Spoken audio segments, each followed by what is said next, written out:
सबसे पहले महामानवों को मेरा नमन और आप लोगों को जय देव। सबके नाम नहीं लूँगा, काफ़ी वक्त हो गया है और जानता हूँ मैं। तो ये हम लोगों ने एक आज के जो पूरे कार्यक्रम में लिया, जिसको हम लोग रिव्यू बोलते हैं, जिसको भैया ने आढ़ावा बोला है। और ये तो ध्यान में आ गया कि जो कॉन्स्टिट्यूशन प्रोविजंस हैं हिस्टोरिकली जिसका बहुत स्टडी हुआ है, वो पूरी तरह से माने नहीं जाते हैं और वो एक रास्ता निकालते हैं कि आपको डिनाई किया जाए। तो ये हक की लड़ाई है और आपको डिनाई किया जा रहा है। आपका जो रेट ऑफ डेवलपमेंट है, जो आपके जितने लोगों को गरीबी की रेखा से बाहर निकालना चाहिए या घरकुल योजना में पैसा मिलना चाहिए, शिष्यवृत्ति मिलना चाहिए, स्कूल कॉलेजेस के बारे में, हायर एजुकेशन हो या प्राइमरी एजुकेशन हो, आरटी के माध्यम से तो हर स्टेज पे आप देख रहे हैं कि आपके साथ अन्याय हो रहा है। सबका प्रोविजन संविधान में होने के बावजूद। तो हक के लिए तो लड़ना है, लड़ाई तो करना है, लेकिन अब समाज को एक और स्टेज पे जाना पड़ेगा, एक स्टेप और लेनी पड़ेगी कि अगर सरकार ये बड़े पैमाने पे स्कूल बंद कर रही है, जैसा भी एक आंकड़ा है कि सरकार के चलते 11 सालों में, या न्यू एजुकेशन पॉलिसी जब से आई है तब से थोड़ा एक्सेलरेट हो गया, तब से करीब 89,000 स्कूल पूरे देश में बंद हुए। महाराष्ट्र में करीब 11,000 स्कूल बंद करने की कोशिश थी, लेकिन विरोध हुआ तो रुक गया। लेकिन वो किसी दूसरे तरीके से देने को देख रहे हैं। अभी मालूम पड़ा कि करीब 4,500 ITI को प्राइवेट बॉडीज को हैंडओवर करने की कोशिश चल रही है। और जिन लोगों ने एप्लीकेशन दिया ना, उनमें से आधे से ज़्यादा ये ऐसे ग्रुप्स हैं या संगठन हैं जो कि मंदिर चलाते हैं। तो अगर शिक्षा को इस तरह से, खासतौर से व्यावसायिक शिक्षा को इस तरह से अगर आप ऐसे ग्रुप्स के हाथ में देते हैं जिनका पूजा पाठ और ये सब के में पूरा एक्टिविटी है, मेन एक्टिविटी है, तो आपको किस तरह का जो है व्यावसायिक शिक्षण मिलेगा, किस तरह की शिक्षा मिलेगी। आपको एक बात मालूम होना चाहिए कि जब इन्होंने न्यू एजुकेशन पॉलिसी में ये प्रोविज़न डाला कि आपको प्रोफेशनल एजुकेशन या वोकेशनल एजुकेशन वो 5वीं से मिलेगा, ठीक है। तो कहाँ पे काम करने का प्रोविजन है? गांव में तो कोई आपके पास में होता नहीं है कि इंडस्ट्री है, कुछ है। तो उन्होंने बोला कि आपके माता पिता जो धंधा करते हैं उस धंधे का आपको ट्रेनिंग लेना है। तो ये वापस आपको उस जमाने में ले जाना चाहते हैं जिसको बाबा साहब ने मिटाया। तो क्रांति और प्रतिक्रांति की बात है, ठीक है, आप समझ सकते हैं इतने पर से। अब सवाल ये है कि आप इसको रोकेंगे कैसे, क्योंकि आप तो नहीं चाहते कि आपका स्कूल बंद हो, आपके बच्चे नहीं पढ़ पाएँ। आरटी में 8वीं तक पढ़ा है, 9वीं 10वीं में फिर प्रॉब्लम है। और आप जबकि 9, 10, 11, 12 का सिस्टम आने वाला है, तो 4 साल आप प्रोविजन कैसे देंगे? जब आरटी में उन्होंने 18 साल की उम्र तक का अभी किया है, उसको नहीं लागू कर रहे। लागू क्या कर रहे हैं? स्कूल कॉलेज कैसे बंद करना है। यहाँ पे जो प्रोविजन है, और भैया तो कई सालों से चिल्ला रहे हैं, मतलब 2-3 दशक से तो मैं ही देख रहा हूँ कि हमारे जो बजट में हमारे जो फंड है, आप कंपोनेंट प्लान बोलिए, कुछ भी बोलिए, वो तो कम से कम शिक्षा में लगाओ, कुछ नहीं। और उसमें अगर आप बजटिंग देखेंगे तो बहुत सारे रास्ते आपको मिलेंगे जिसमें कि वो डाइवर्ट करते हैं फंड। मजे की बात है कि सोशल वेलफेयर डिपार्टमेंट में, या जो भी आप सामाजिक न्याय विभाग बोलते हैं, उसका सेक्रेटरी और मंत्री वो सब बैकवर्ड के ही होते हैं या अपने ही होते हैं, और फिर भी जो है वो डाइवर्ट हो जाता है। डाइवर्ट करने की एक प्रक्रिया है, उसमें ये शामिल हो जाते हैं। तो आप ऐसे में समाज को सोचना पड़ेगा कि ये अपने कास्ट का हो सकता है, अपने धर्म का हो सकता है, बुद्धिस्ट हो सकता है, लेकिन क्या वो सही में अम्बेडकरी है?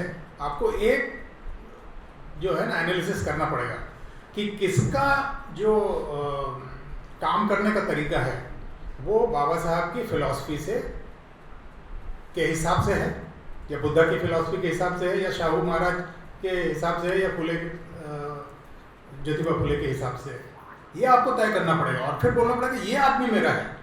आपको भी थोड़ा सा जाति से उठ के देखना पड़ेगा कि कौन संविधान के हिसाब से चल रहा है और कौन नहीं चल रहा है।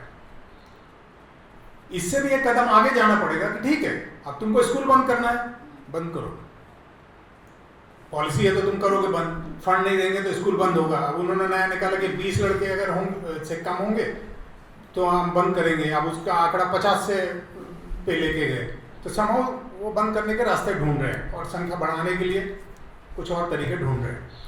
अब अपना काम ये होना चाहिए, मुझे लगता है अपना काम ये होना चाहिए कि हम पता करें कहाँ का स्कूल बंद हो गया और हम वहां पे एक अपना स्कूल खोलने की कोशिश करें। क्या समाज इस हालत पे पहुंचा है? बहुत सारे लोग ये भी बोल रहे हैं कि आपके नौकरियां बंद की, कम कर दी। पब्लिक सेक्टर अंडरटेकिंग में जो अभी एम्प्लॉयमेंट है इज ओनली रफली अबाउट 46%। मतलब किसी जमाने में जब 1 लाख लोग पब्लिक सेक्टर अंडरटेकिंग में थे तो आज सिर्फ 46 लोग ही लेते हैं। सॉरी 46,000। भिलाई स्टील प्लांट की बात बताऊँ, वहाँ पे एक ज़माने में 40,000 एम्प्लॉय थे, सब नीचे से लेके ऊपर तक। आज वहाँ पे सिर्फ 12,000 एम्प्लॉय है और वो काम चल रहा है और प्रोडक्शन 3 गुना बढ़ गया है, 4 गुना बढ़ गया। किसी ज़माने में 1 मिलियन टन ईयरली प्रोडक्शन था, वो अभी 4 मिलियन टन है और अभी और एक्सपैंड हो रहा है। लेकिन जो एम्प्लॉय की जो संख्या है वो इतनी कम हो रही है। जो काम 40,000 लोग करते थे वो 12,000 ही लोग कर रहे हैं, 16,000 ही लोग कर रहे हैं और बढ़ा रहे हैं। प्रोडक्शन बढ़ रहा है लेकिन यहाँ पे आपकी संख्या कम हो रही है। और प्राइवेटाइजेशन करके जो PSUs को ख़त्म किया वो तो है ही है। तो अगर आप एक एनालिसिस होनी चाहिए कि एवरी 10 ईयर्स कि आपके एम्प्लॉयमेंट के जो स्कोप था वो कितना था और अब कितना है। और अगर प्रोडक्शन बढ़ रहा है और इकोनॉमी बढ़ रही है, ग्रो हो रही है, जैसे हमने $5 ट्रिलियन इकोनॉमी की बात कर रहे हैं, तो आप उस जमाने में क्या था और इस जमाने में क्या है। अगर आपको इस तरह से हाशिए पे डाला जाएगा तो आपको रास्ते पे उतरना पड़ेगा, उसकी तो कोई बात ही नहीं है। लेकिन क्या समाज अपने पैरों पर खड़े होके एक स्कूल, कॉलेजेस और मेडिकल फैसिलिटीज और एम्प्लॉयमेंट खड़ा कर सकता है क्या? अगला स्टेज अपने आंदोलन का ये होना चाहिए और जिनमें हैं, जो इस पोजीशन में हैं, वो करें। अभी मैं आपको बताऊं कि मेडिकल एजुकेशन में और मेडिकल फैसिलिटीज़ में जो ये हॉस्पिटल्स हैं, गवर्नमेंट हॉस्पिटल कितने थे, प्राइवेट हॉस्पिटल कितने गवर्नमेंट हॉस्पिटल में ट्रीटमेंट लेते हैं, कौन लेते हैं, प्राइवेट हॉस्पिटल में कौन लेते हैं, और प्राइवेट हॉस्पिटल किस तरीके से चलते हैं। अगर आप देखेंगे तो 90% जो प्राइवेट हॉस्पिटल हैं ये मेडिकल इंश्योरेंस वाले केसेस लेते हैं और पब्लिक सेक्टर अंडरटेकिंग के एम्प्लॉय के केसेस लेते हैं। अब इसका पब्लिक सेक्टर अंडरटेकिंग का जो पैसा वो किसका पैसा है? पब्लिक का पैसा है। अब आपके स्कॉलरशिप की बात है, एक बच्चा पास हुआ, उसको डिग्री नहीं दे रहे हैं क्योंकि उसका पैसा नहीं आया, और उसका पैसा कब आएगा मालूम नहीं है। अभी पिछले साल RT में भैया ने निकलवाया था तो मालूम पड़ा था कि महाराष्ट्र में शायद 80,000 बच्चों की स्कॉलरशिप जो है वो डिनाई हो गई। मैंने एक आर्टिकल लिखा था पोस्टमेट की स्कॉलरशिप के ऊपर और उसमें मैंने 2-3 बातें लिखी थी कि एक तो जो 2021 में जो पोस्टमेट की स्कॉलरशिप स्कीम है उसमें कुछ चेंजेस हुए हैं। वो चेंजेस महाराष्ट्र गवर्नमेंट ने फ्रीशिप योजना जो है उसमें लागू नहीं किया। वो अभी शायद पिछले महीने कोई एक सर्कुलर निकला है, उसके कारण वो लागू हो रहा है। उसके प्रोविजन है कि अगर 4 साल के कोर्स में लड़का फेल होता है तो 5वें साल भी उसको मिलेगी, 3 साल के कोर्स में फेल होता है तो 4थे साल भी मिलेगी, है ना। ये इम्प्लीमेंट ही नहीं हो रहा था। इसके अलावा एक मुद्दा ये था कि जब NIT और IITs में बच्चों को शेड्यूल कास्ट, शेड्यूल ट्राइब और कौन सा होता है वो विकलांग और EWS, इनको फीस में एग्जेम्पशन है और उनको फीस पे करने की ज़रूरत नहीं है। इसका मतलब क्या है? एग्जेम्पशन है, इसका मतलब ये है कि आपको फीस देने की ज़रूरत नहीं है। इसका मतलब है सरकार उनको फीस नहीं देगी, ना आपको अप्लाई करने की ज़रूरत है, ना कोई फीस का देने का झंझट ही नहीं है कि आपने अप्लाई किया, सोशल वेलफेयर ने आपको पैसा दिया, फिर आपने कॉलेज को दिया, ये जो पूरा साइकिल है ख़त्म कर दिया। ठीक है, उस समय भी मैंने उस आर्टिकल में लिखा था कि आपको ये डिमांड करनी पड़ेगी कि हमारे पूरा जो ये है, पूरी पढ़ाई है जो, उसमें हमको फीस में एग्जेम्पशन चाहिए। अब आप सोचिए, अगर आपके फीस में एग्जेम्पशन होगा तो आरटी में पैसा नहीं आया इसलिए किसी को निकालना पड़ेगा? नहीं, ये है ही नहीं ना, फीस का चक्कर ही नहीं है। 1000-2000 लेना होगा, वो ले लो, माँ बाप दे देते हैं। अभी शेखर गायकवाड़ के बच्ची को निकाल दिया था स्कूल से, भैया को 4 दिन आंदोलन करना पड़ा और वो सॉर्ट आउट हुआ। क्यों? सब ये सब ऐसी व्यवस्था ही क्यों करे जिसमें कोई डेविएशन होने का संभावना है? एक फुल प्रूफ सिस्टम हो कि नहीं लगना है, शेड्यूल कास्ट शेड्यूल ट्राइब के बच्चों को फीस नहीं लगना है। एक और व्यवस्था होनी चाहिए कि जहां शेड्यूल कास्ट शेड्यूल ट्राइब के लोग हैं वहां पे तो स्कूल चाहिए, और स्कूल अगर है तो वहां पे टीचर्स भी चाहिए, और पूरे टीचर्स चाहिए। क्या ये डिमांड कर सकते हैं? जहां ये लोग हैं, कोई एक एरिया आप पकड़ लीजिए कि 10,000 की पॉपुलेशन में आपको एक पब्लिक हेल्थ सेंटर वहां पे देना है, और उस एरिया में किसी प्राइवेट डॉक्टर को आप अलाउ करिए, लेकिन ये जो बड़े कारपोरेट हॉस्पिटल हो गए हैं, इनको वहां पे एंट्री नहीं होना चाहिए। शिक्षा, स्वास्थ्य, रोजगार, इससे ज्यादा आपकी क्या डिमांड है ना? कि सिस्टम ऐसे ही बनना चाहिए कि आपका मतलब उनके पास भी जो है उससे लूपहोल निकाल के भागने का रास्ता ना हो, फंड डाइवर्ट करने की बात ही ना हो कि हम उसको कायदा बनाएं, उसमें सजा देने की का प्रोविजन करें।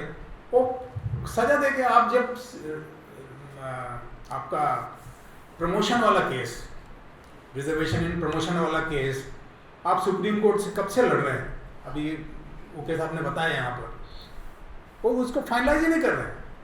तो अगर आप एक प्रोविजन आ भी गया कि हाँ इसको सजा देना है, 5 साल की सजा होगी, 7 की होगी, 10 की होगी, जो भी है, लेकिन आप लड़ते रह जाएंगे। चाहिए क्यों ऐसे सिस्टम? तो ऐसे सिस्टम के बारे में समाज सोचे, ये मुझे लगता है। अब इसके लिए जो आंकड़े जुटाने की जरूरत है वो हमारे जैसे पढ़े लिखे लोगों ने करना चाहिए,